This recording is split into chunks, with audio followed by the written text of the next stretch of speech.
wrestling fans, thanks for clicking on the Greta D. Rose Report. Not too much news going on today, but here's what I got though. WWE's FCW Developmental Territory is currently holding a silent auction. Shh. Anyway, if you go to their website, I guess it's on there, and here's what the auction's for an autographed Undertaker collection with a signed photo, a boot worn, and a worn glove in a framed box. The proceeds from the auction was going to be going to the Angelus, I guess it's called. It's a home for the severely handicapped people who can't take care of themselves, which, well, I know how that is. Take a look. The winning bid, though, receives also 2 Golden Circle seats to the FCW Bull Bash event that's coming up this summer. And Undertaker's going to be there to present the prize to them in the ring. Winners will also get a VIP meet and greet with Taker. I think that'd be a hell of a deal. I'm not sure how much the auction, the price is going to be, but got any extra Coke bottle money laying around, might be a good deal. The new name, by the way, for WWE's upcoming Elimination Chamber DVD set is, and don't look for the Elimination Chamber on the DVD, it's called Satan's Prison. It's going to be the anthology of Elimination Chamber. Anyway, the movie was going to be released, should be July 13th of this year, which I don't know whether that's a Friday or not. I was kind of wondering whether they'd do something like that. It's kind of interesting to note that all of the WWE DVD releases now carry PG rating, while the upcoming Undertaker and Elimination Chamber DVD is rated PG-13. Now, see, here's my complaint, my big complaint. When we're buying their product, they should give us the option. Do we want the R-rated or the PG-rated, or the the PG-13? Doesn't matter.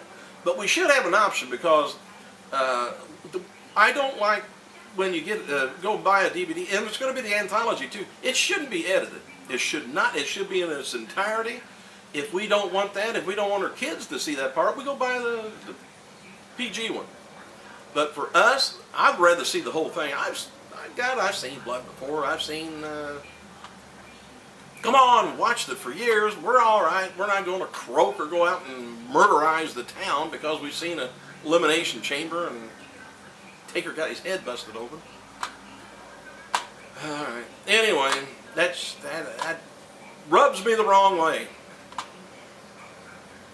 I haven't had anything rub me the wrong way I haven't had anything rub me.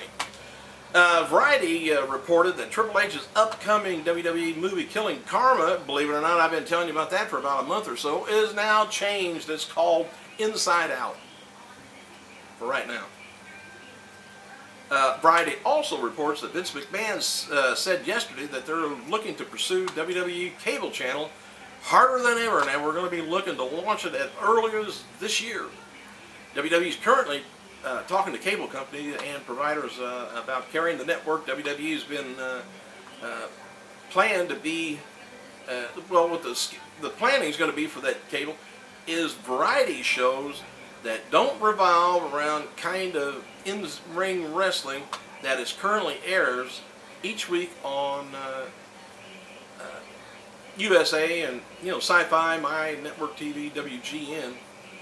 And I don't know why they are even trying that. They're trying to get an odd and end thing going on over at NXT, and it's not working. Of course, they don't want to compete against USA also, on their cable channels. They got to kind of watch how they step there. I thought it was going to be old wrestling, but hell, I hope they don't do this variety crap. I mean, reality crap. Anyway, WWE is hoping that the network will serve as several ways to appeal to a broader audience than they currently attract. Well, isn't that wonderful? They don't want to worry about us, about attracting us wrestling fans. They'd rather have wrestling fans watch the network rather than their own show. That don't make any sense. So, anyway, Vince told shareholders many times they are gatekeepers of the future on whether they encourage kids to watch our program. We haven't appealed in terms of our product to older audience as well as younger audiences. But I see no reason if they're not going to have wrestling on there, you know, like they do on their satellite. I don't want it. WWE is going to be returning to Mexico in October this year. Deadline Hollywood.com reports that Dwayne "The Rock" Johnson may be joining the cast of the upcoming Fast and Furious movie. It's going to be the 5th in the series. WWE had Don Carreras work without his traditional Mexican mask while working some of the dark matches, I guess, in recent live events. There was concern that Dos Carreras may wrestle for the first time ever in Mexico without a mask under the current Mexican tour, but that didn't happen. WWE allowed Dos to keep his mask, and he defeated William Regal at a Raw live event last night in Monterrey.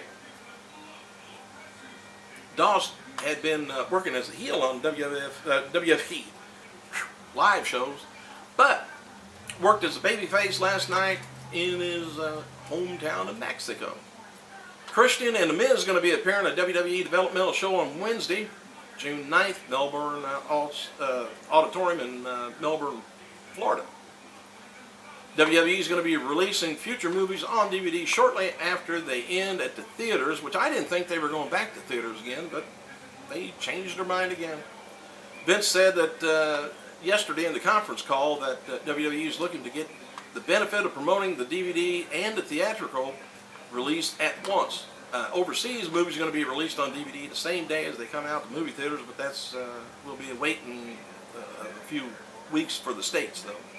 And in case you missed it, on last night's WWE Superstars, Carlito and Primo back together as a tag team. First ever WWE Unified Tag Team Champions are set to feud with the current Hart Dynasty. All right, this comes from Variety again. The previous budget for WWE movie projects was $20 million, and currently they're working on to generate $5 million budget thanks to some tax credits, I guess, from that the company received. Upcoming WWE movie releases will see Legendary starring John Cena coming out September 10th. Got Knucklehead with Big Show coming out October 24th. Big G, the former, used to be called Big Red, with Randy Orton in a small role coming out in 2011. People within what have I got here? About 2.5 minutes. People within TNA have been wanting Ric Flair to turn babyface.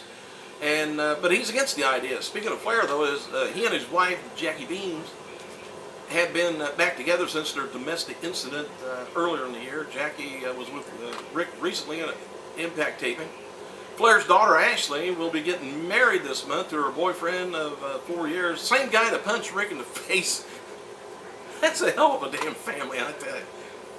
Anyway, punched him in the face last year. Mick Foley wrote on his MySpace blog that Triple H joke is the latest incident in a pattern of cruel and on-air behavior from Vince McMahon's son-in-law. And what he did, I guess there was always an inside joke about Lillian Garcia. They always said something about her having a horse face, which means a long face, but kind of narrow and stuff. But my God, she's far from horse face. Whew. She can't even be close to Mrs. Ed. But anyway, Triple H, I don't know if you caught that about a week or so ago. He mentioned something about that. But anyway, Mick Foley says, why is someone like Triple H, one of the most talented of the talented wrestlers and well-paid guys in the business, to do something shallow and mean? I don't know. Why would he? Why would a multi-millionaire with millions of fans around the world feel that he needs several times over the years to say something that is only meaningful and hurt? Why he does this? He said, I don't get what possible satisfaction anyone involved gets from demeaning someone like Lillian Garcia. I just don't get it. I don't either, man. But I never caught that. I never thought of her having a horse face. I ain't gonna say it. My wife might be listening. Hey, that's all for the news tonight. Hey, I guess I gotta go.